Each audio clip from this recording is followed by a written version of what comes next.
Hello again everyone, Truck CB Sales here with a tune report for Gary in Ohio on this Ranger RCI 99N2. Gary, got it ready to go for you, bud.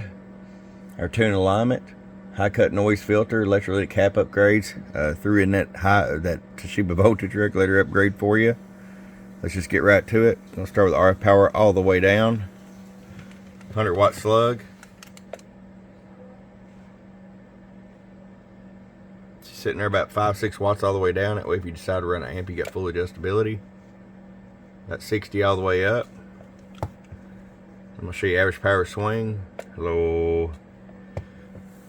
250-watt slug in average. Hello, hello, hello, hello, hello. 125 average. Peak power. Hello, hello, hello, hello, hello, hello. 250. Alright, my friends, ready to come to you, Gary. I appreciate it. We got your radio ready to go, and you also ordered a mic adapter, so we'll get that as well. Your friend Truck at truckcbsales.com. Bump bump.